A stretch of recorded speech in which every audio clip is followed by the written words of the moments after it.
¿Qué tal? Mi más grata bienvenida a este video. Somos estudiantes de la Universidad de Panamá de la licenciatura Informática Aplicada. Cursamos el primer año de esta carrera, segundo semestre. Eh, Abordaremos temas en este video de física, de esa asignatura, y los temas serían la cinemática, vectores, conservación del momento lineal y un programa en C.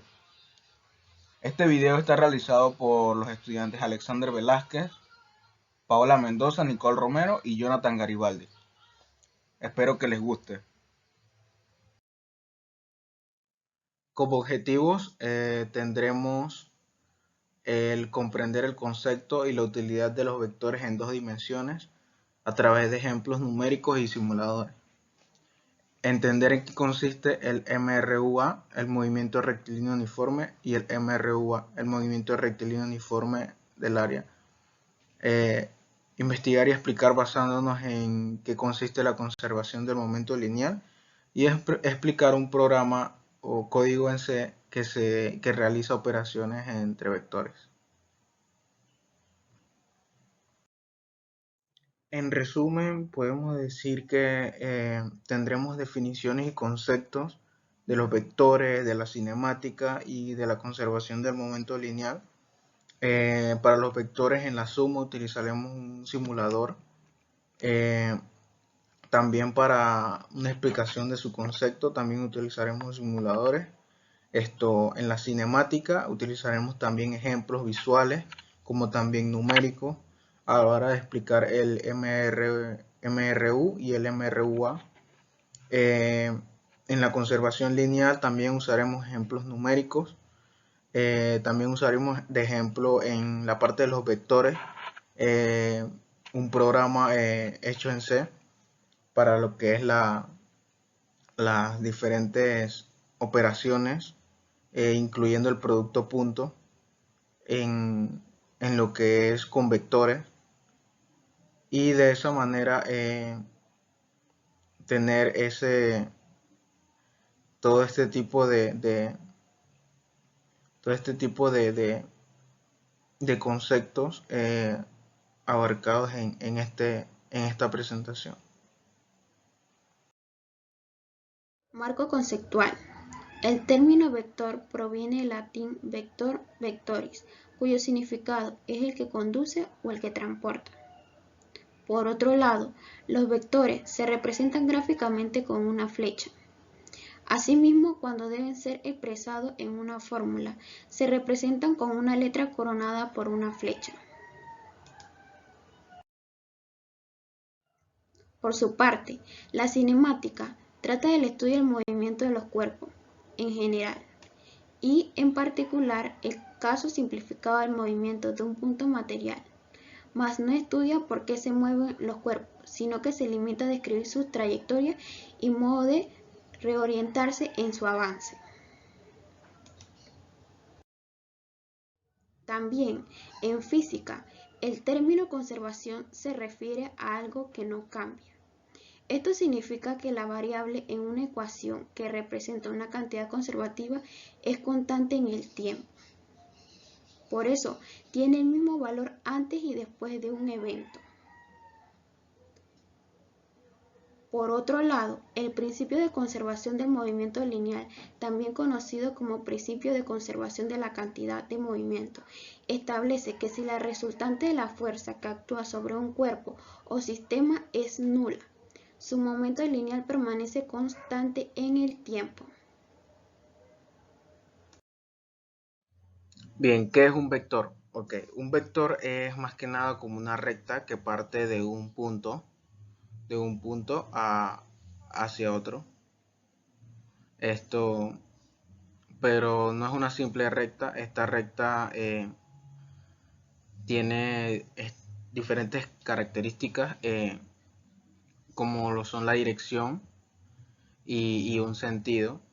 Esto, a continuación explicaré un poco más sobre este concepto y utilizaré un emulador, un simulador, en donde conoceremos un poco más de las características principales de los vectores. y también haremos énfasis en sus compuestos, ya que más adelante lo usaremos para realizar operaciones aritméticas.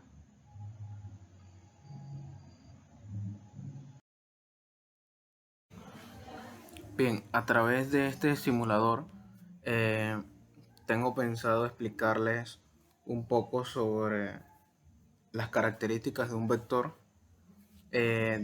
teniendo en cuenta primero que vamos a explicar la magnitud, luego la dirección y de último el sentido. Voy a agarrar este vector, como podemos ver se llama A, y aquí donde se encuentra el módulo del vector se definirá la magnitud. La magnitud es más que nada como el tamaño del vector. En este caso tenemos una magnitud de 10. Si el vector es incrementado o aumenta su tamaño, su magnitud va a ser posteriormente más grande. De igual manera, si se enchica o se hace más pequeño, su magnitud disminuye. Como siguiente característica, podemos explicar lo de la dirección. Y la dirección es lo que dice el ángulo. En este caso, el ángulo que se forma entre el eje X y el vector. Veremos el ángulo de este vector que tengo aquí sería de 20.0 grados. Ahora, si cambiamos la dirección de este ángulo, podemos ver cómo cambia nuestro ángulo en diferentes datos.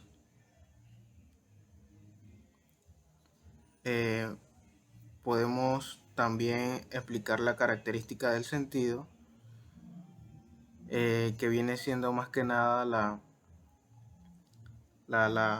lo que indica la flecha, hacia dónde va. Agarré otro vector, un vector llamado B, el cual lo vamos a poner de la misma magnitud del vector A. Vamos a ponerlo de la misma magnitud, pero con un sentido distinto.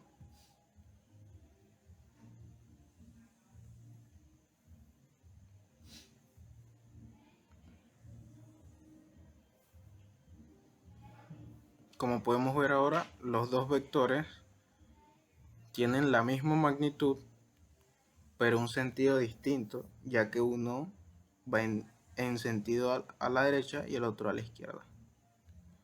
Estas serían más que nada las características principales de un vector. Ahora, en lo siguiente, lo que vamos a explicar va a ser la suma de vectores en dos dimensiones con un ejemplo numérico.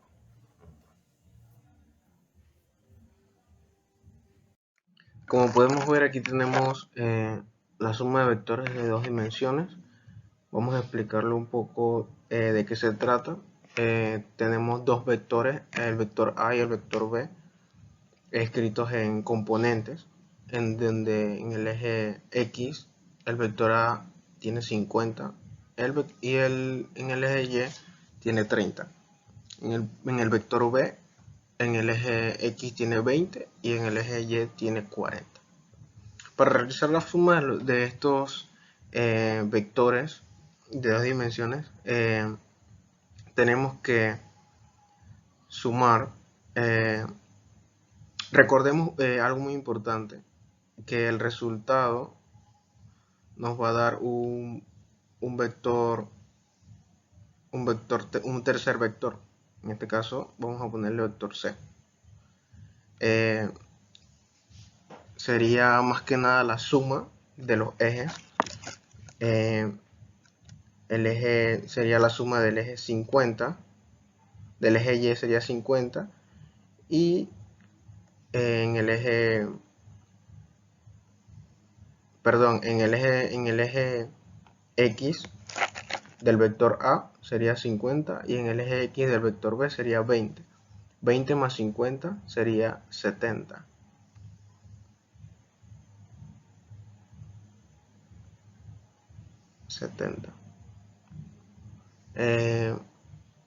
Más la suma de los ejes Y, en este caso 30 más 40, que sería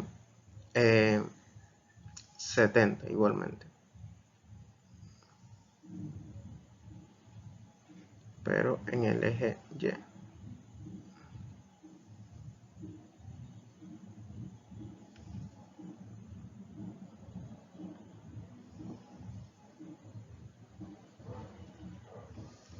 La suma de estos,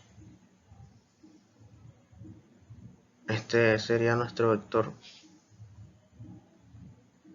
y voy a explicar en el simulador más o menos de qué se trata esto en el siguiente video. Bien, aquí explicaremos un poco más sobre la suma de los vectores en dos dimensiones. Agarraremos un vector partiendo desde el punto de origen y que tendrá un valor en el eje, el vector A con un valor en el origen, en el eje X de 5 y un valor en el origen, en el eje Y, perdón, de 15. Agarraremos nuevamente otro vector en donde utilizaremos un vector B con un valor en el eje X de 15, vamos a aumentarlo a 20, y un valor en el eje Y de 8. Ahora hacemos la suma y vemos que la suma del eje X del vector A más la suma del eje X del vector B sería 20 y 5, que debe dar en el tercer vector 25 en el eje X. Ahora vamos el eje Y, 15 en el vector B, en el eje Y es 8, 15 más 8 es 23, que sería el resultado del eje Y en nuestro tercer vector, que es el S, vector S. En esta resta utilizaremos los mismos vectores de la suma, solamente que vamos a hacer la resta. Esto, como ya sabemos, aquí en la resta también dará un tercer vector, en este caso será C, y restaremos los ejes X, en donde 50 menos 20 es 30,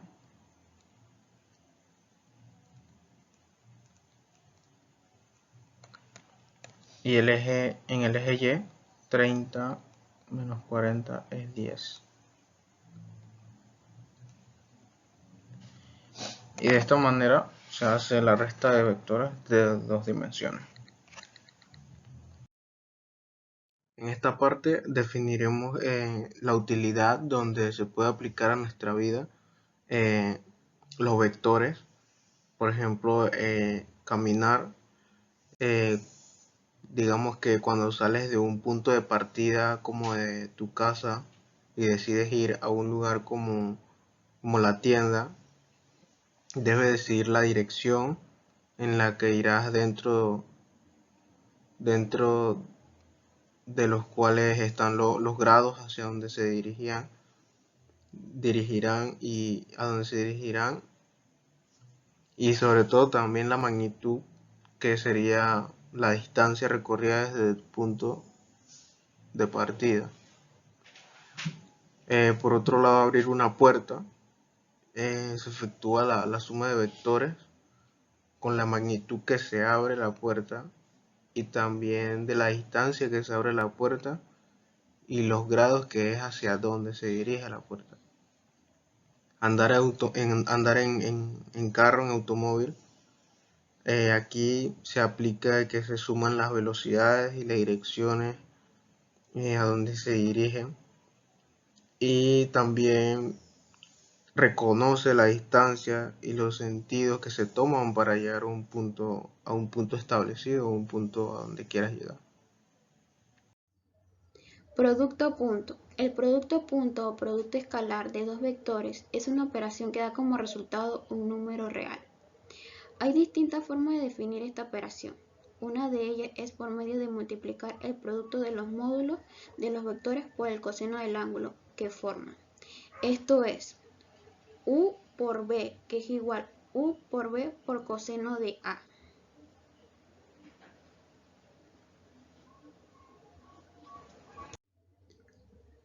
A continuación, tenemos un producto punto de dos dimensiones. En este caso hallaremos el producto punto de dos vectores cuyas coordenadas son las siguientes. V, que es igual a 1, 1 medio, 3. Y también tenemos la coordenada del vector U, que en este caso sería 4, menos 4, 1. Ahora, aplicando todo esto, aplicaremos la definición que tenemos como resultado, la operación siguiente, que es el vector v por el vector u, que es igual a, entre paréntesis, 1, 1 medio, 3. Cerramos paréntesis por el vector u, que en este caso sería, abro paréntesis, 4, menos 4, 1. Cierro paréntesis. En el siguiente paso vamos a reemplazar, en este caso vamos a poner el 1 del vector v y después vamos a poner nuevamente el 4 del vector u más 1 medio del vector v, después entre paréntesis menos 4 del vector u más 3 del vector v por 1 del vector u. Después, ¿qué hacemos? Después vamos a multiplicar 1 por 4, 4. Después, más, realizamos la operación de 1 medio menos 4 y eso nos va a dar como resultado menos 2. Más la multiplicación del 3 por 1, que en este caso sería 3. Entonces pondremos el signo de más 3.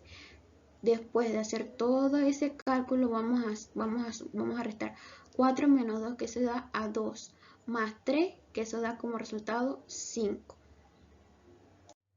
Producto vectorial. El producto vectorial es una operación entre dos vectores en un espacio tridimensional. Por otro lado, el resultado de esta operación vectorial es un vector de dirección perpendicular a los dos vectores que se multiplican y de módulo igual al producto de los módulos de los vectores multiplicadores por el seno del ángulo que forman. Es decir, su fórmula es u por b, que es igual a u por b por seno de a. A continuación, tenemos un producto vectorial de dos dimensiones con un ejemplo numérico. En este caso, calcularemos el producto vectorial de los vectores u, que es igual a 1, 2, 3. Y tenemos también el vector v, que es igual a menos 1, 1, 2. En este primer punto o primer paso tenemos que multiplicar el vector u por el vector v, que es igual a las letras i, j y k. En este caso, en la letra i tenemos el vector 1 y también el vector v1. En la letra j tenemos el vector u2 y v2. Y en la letra k tenemos el vector u3 y v3, que eso es igual a el vector u2, v2 y el vector u3, v3.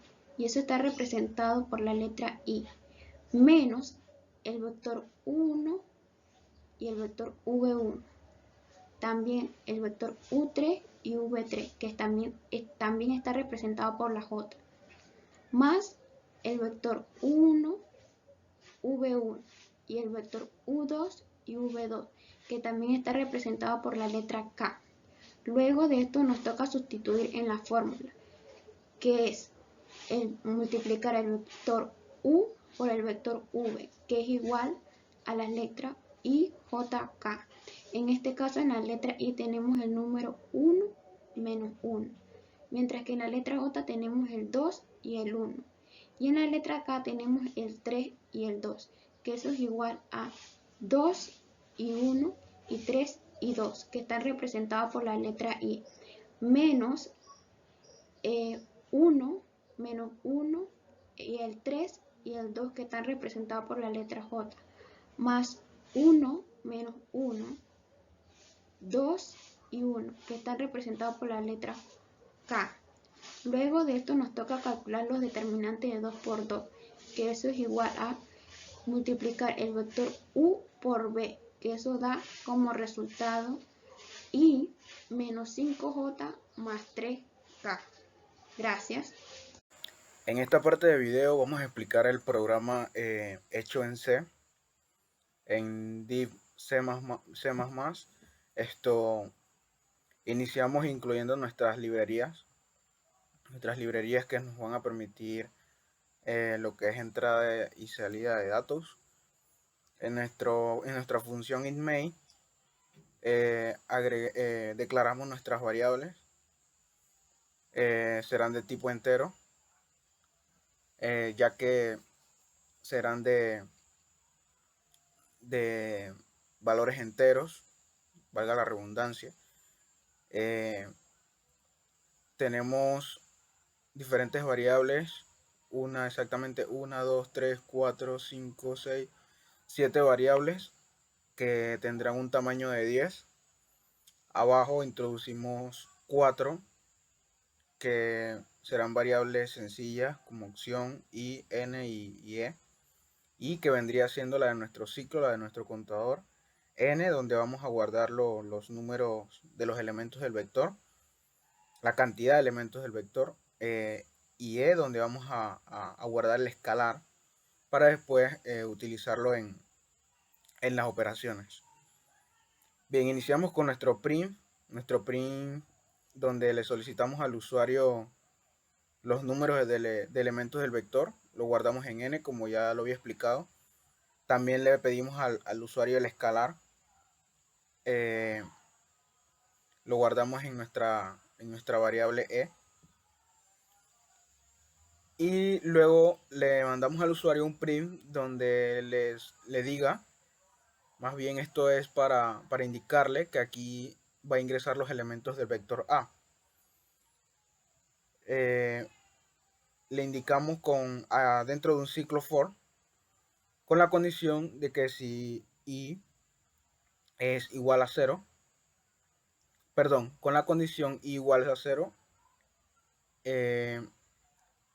y menor a n, cuando termine el for, es cuando i sea menor a n. Y tenemos nuestro acumulador, que será i más. Guardamos nuestro primer elemento en el vector a en la posición i. Esto es muy importante, ya que aquí en este arreglo de variable la primera posición será 0, y dependiendo de los números de elementos del vector se va yendo. Por ejemplo, si el vector tendrá 3 elementos, se guardará en la posición 0 y en la posición 1 y en la posición 2. Pero si solamente es de 2 elementos, se guardará solamente en la posición 0 y en la posición 1. O sea que aquí le pedirá esto 2 veces al usuario. Vector A en la posición 0, vector A en la posición 1. Y así se va, dependiendo de los números de elementos que el usuario ingrese. Ahora, hacemos otro print donde le señalamos al usuario que aquí estarán los elementos del vector B. nuevamente en un for con la misma condición, y aquí le pedimos los elementos. En este caso serán números enteros y serán igualmente posicionados en la posición 0 y en la posición 1. Esto, si vamos más abajo, le damos al usuario un print también nuevamente, pero en este caso le decimos qué operación quiere realizar. 1 para la suma de los vectores, una opción 2 para la resta entre los vectores, una opción 3 para la multiplicación entre vectores, una opción 4 para la multiplicación del escalar que ingresó el usuario por el vector A, y la multiplicación por el escalar que ingresó el usuario por el vector B, y la opción de 6 para salir. Luego aquí en esta le imprimimos la variable opción. Esto significa que aquí en opción se va a imprimir lo que el usuario, la opción que el usuario haya puesto, ya sea 1, 2, 3, 4, 5 o 6. Bien, después de eso introducimos nuestro if con la condición de que si opción es igual a 1, o sea que si el usuario ingresa 1, procederán a realizarse estas instrucciones. Un for con los mismos parámetros, en donde el vector suma, nuestra variable vector suma, en la posición 0 será igual al vector A en la posición 0 más el vector B en la posición 0. Digo posición 0 porque esta sería nuestra primera posición. Ahora, un print donde le indicamos al usuario, que el vector A más B es igual a la variable suma en la posición 0. Y de esta manera le damos como dato de salida al usuario el resultado de la operación. Tenemos nuestro else if, donde si el usuario no agarra la opción 1 y quiere su opción 2, en donde la opción 2 sería nuestra resta, este resultado lo guardamos en nuestra variable resta, que está declarada en la posición 0. Y hacemos lo mismo que en la suma, solo que en este caso va a ser resta. Y guardada y se la imprimimos en nuestra variable, se la imprimimos aquí, en un último print, aquí. Luego otro else if por si el usuario quiere la opción 3. Opción es igual a 3. Entonces procederá el mismo for, pero en este caso se va a multiplicar el vector A por el vector B. Y le imprimimos al usuario el resultado. Tenemos la opción, el siguiente else if, donde opción es igual a 4. Si opción es igual a 4, se proceden las instrucciones. Vector escalar, en este caso es otra variable, vector escalar, en la posición i, pero en este caso es el escalar introducido, que ya introdució el usuario, por el vector a.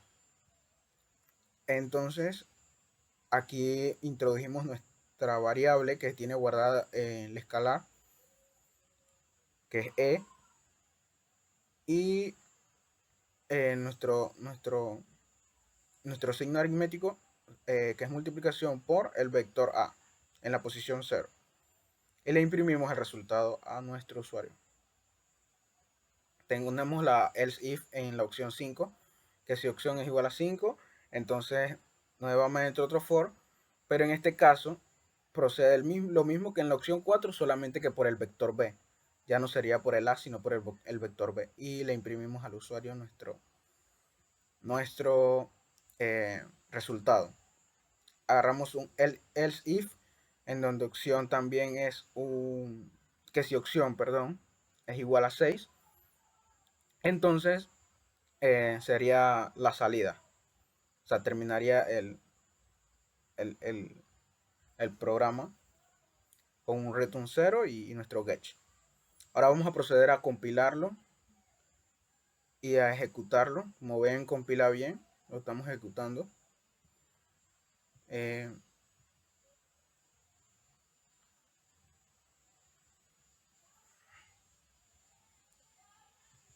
Compilarlo de nuevo. Números de elementos del vector. Lo primero que nos pide, vamos a agregarle dos elementos. Digitemos el escalar, vamos a usar el escalar 4. Elementos del vector A. Ya agregamos los elementos, que son 2. Aquí nos va a pedir dos elementos porque fueron 2. Ok. Pongamos un número 6 en la posición 0. En la posición 1 vamos a agregarle un 4. Elementos del vector B. Vamos a agregarle un 5 y un 2. ¿Qué operación desea realizar? Okay, como ya ven, ya aquí agregamos los elementos. Ahora el programa nos pide qué operación vamos a realizar. Para esta vamos a realizar una suma, la suma entre vectores. Vamos a hacer la opción 1. Y como ven, nos puede ver en los vectores es la suma de el elemento del vector A en la posición 0 sería X en la posición X, en el eje X es 6 por el eje X de la posición B, que sería 5, y la suma de un total de 11, como lo podemos ver aquí en el resultado. O sea que está bien. Acá lo mismo en el eje Y, en este caso es la posición 1, que es 4, y por más el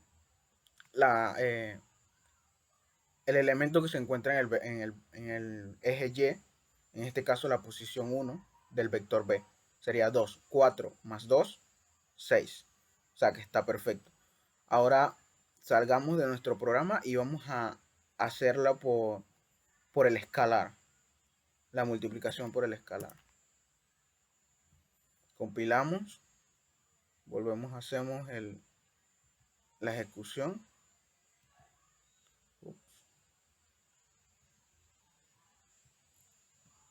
Vamos a hacer la ejecución nuevamente, la compilación, perdón. Ok, el número de elementos del vector, pongamos que van a ser 2 nuevamente. Digitemos nuestro escalar, esta vez vamos a multiplicar el vector A por el escalar. Vamos a poner el escalar de 4. Elementos del vector, vamos a poner el 2 y pongamos el 4. Elementos del vector B, vamos a poner un 5, un 6. En este caso no vamos a usar el vector B, pero no los pide igualmente. ¿Qué operación desea realizar? Vamos a poner la opción 4, que es la multiplicación del escalar por el vector A, por los elementos del vector A.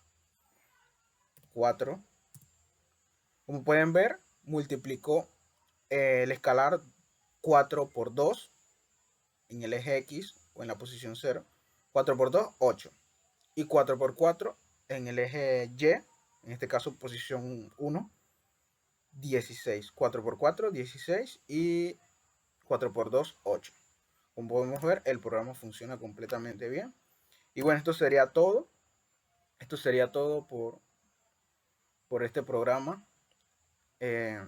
Y bueno, pasamos a la siguiente parte de nuestra presentación.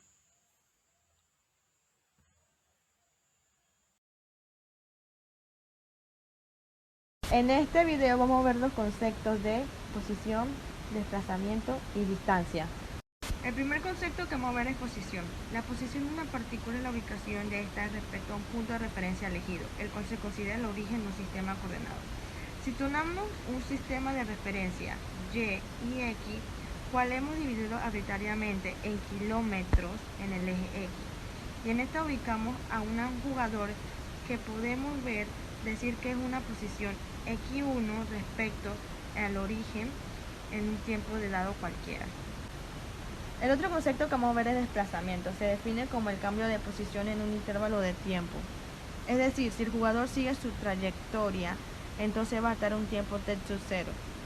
Esto va a estar en una posición 2 con respecto al origen, en este caso sería de 8 kilómetros en la cual entendíamos que un desplazamiento va de izquierda hacia la derecha. Y en forma de la ecuación sería delta es igual a x2 menos x sub 1, lo cual la delta indica un cambio de posición a lo largo del eje x. Para este caso particular reemplazamos la ecuación que sería x2, que sería 8 kilómetros menos 3 kilómetros, que es igual a 5 kilómetros. Entonces, el desplazamiento de la persona es de 5 kilómetros en la dirección del eje X. Es muy importante saber que los conceptos de posición y desplazamiento son cantidades vectoriales, es decir, que tienen magnitud, dirección y sentido, mientras que la distancia es la longitud de la trayectoria recorrida al moverse de una posición a otra, lo cual en este caso solamente tenemos una distancia de 5 kilómetros, por lo tanto la distancia es una cantidad vectorial. ¿Qué es el movimiento rectilíneo uniforme? El movimiento rectilíneo uniforme es un movimiento en el que el objeto se mueve en una línea recta en una sola dirección, cubriendo distancias iguales en una misma cantidad de tiempo y manteniendo una velocidad constante durante el movimiento. Así como se muestra en la imagen de los carritos, tiene una sola línea recta, tiene una misma distancia y una misma velocidad y un mismo tiempo. Problema. Carlos va en su vehículo hacia el norte con una velocidad de 45 kilómetros por hora y determina la distancia que recorre 7 minutos y expresa en metros de dicha distancia. Primero que todo, vamos a buscar los datos que tenemos. Tenemos una velocidad, tenemos el tiempo, pero no tenemos la distancia. Así que esto requiere de la fórmula distancia igual a velocidad por tiempo. Ahora bien, vamos a reemplazar los valores. La velocidad que es de 45 por el tiempo que es de 7 minutos, pero vamos a convertir los minutos ahora. Como sabemos que los minutos son 60 minutos por una hora, ahora vamos a tachar los minutos, entonces multiplicamos 7 por 1, que es igual a 7, y lo dividimos entre 60, y eso nos da un resultado de 0.1166 horas. Ahora vamos a multiplicar 45 por 0.1666 horas, y eso nos da un resultado de 5.247 kilómetros. Ahora vamos a convertir los kilómetros a metros. Es lo mismo, sabemos que 1 kilómetro es igual a 1000 metros, tachamos los kilómetros, multiplicamos 5.247 por 1000 y después lo dividimos y eso es igual a 5.247 metros. Y ese es nuestro resultado. ¿Qué es el movimiento rectilíneo uniforme acelerado o también conocido como el movimiento rectilíneo uniformemente variado? Es aquel en el que el móvil se mueve a lo largo de una trayectoria recta mientras que está sujeto a una aceleración constante, así como se muestra en nuestra imagen. Unidad de medidas en el movimiento rectilíneo uniforme acelerado. Las variables que entran en el juego con sus respectivas unidades de medida al estudiar este tipo de movimientos son la velocidad inicial, la velocidad final que está en la tabla, tenemos la de la aceleración que se representa por una A, también la del tiempo por una T y la de la distancia que se representa por una D. Problema. Daniel despega su motor con una velocidad inicial de 15 metros por segundo hacia el parque con una aceleración de 5.3 metros segundos cuadrados. Determina en qué tiempo alcanza una velocidad de 23 metros por segundo.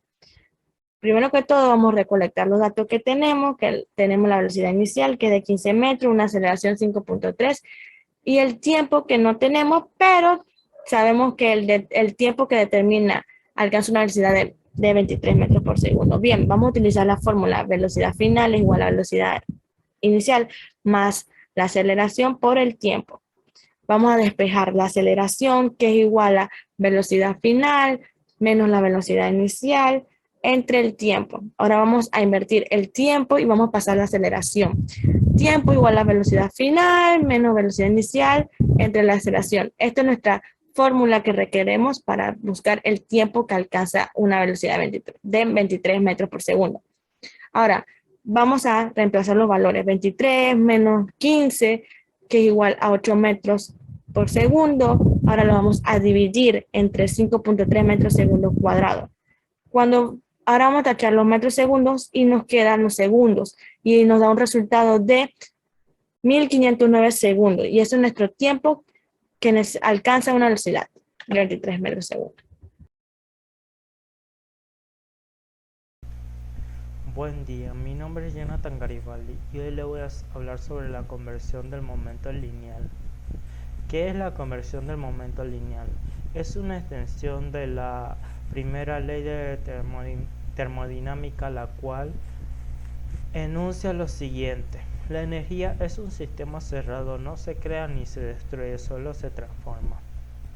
De la ley anterior podemos afirmar que si bien la energía no se crea ni se destruye, sí se puede transferir de un cuerpo a otro. Este conocimiento sirve para analizar lo que sucede cuando un cuerpo choca y así poder diseñar mejor el sistema de seguridad. Un ejemplo de esta situación son las colisiones entre los cuerpos, de las cuales veremos dos tipos de las colisiones: elástica y la inelástica. En este momento hablaremos de la elástica. Son aquellas donde se conserva la energía cinética. Por esta razón no se pierde energía ni masa. Durante el choque, lo único que se da la colisión clásica es una transferencia de energía, y por esta razón que la energía total del sistema permanece constante. Asimismo, es importante recalcar que los cuerpos se separan luego del choque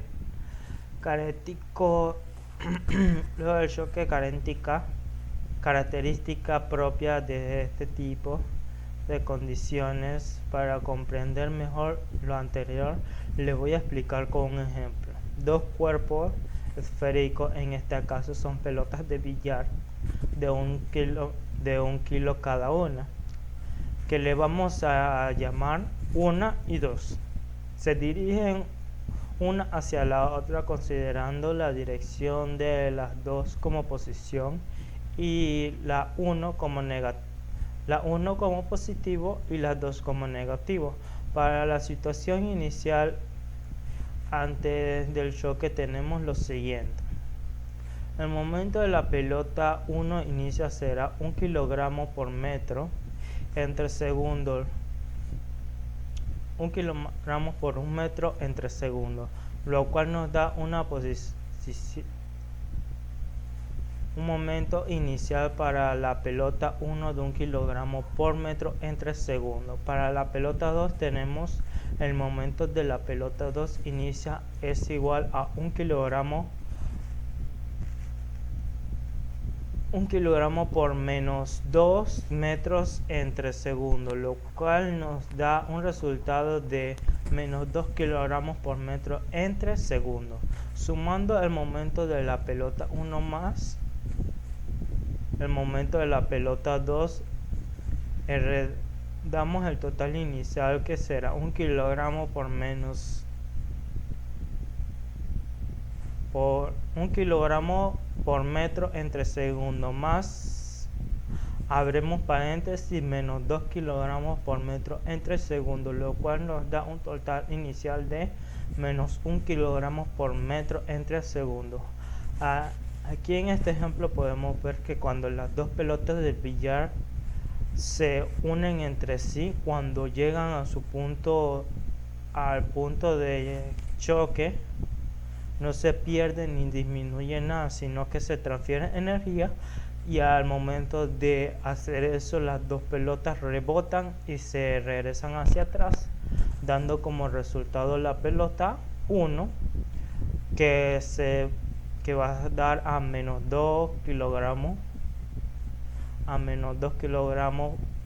por metro por segundo, y la pelota 2 dando 1 kilogramo por metro por segundo. Ahí se puede notar que se transfirió la energía. Muchas gracias.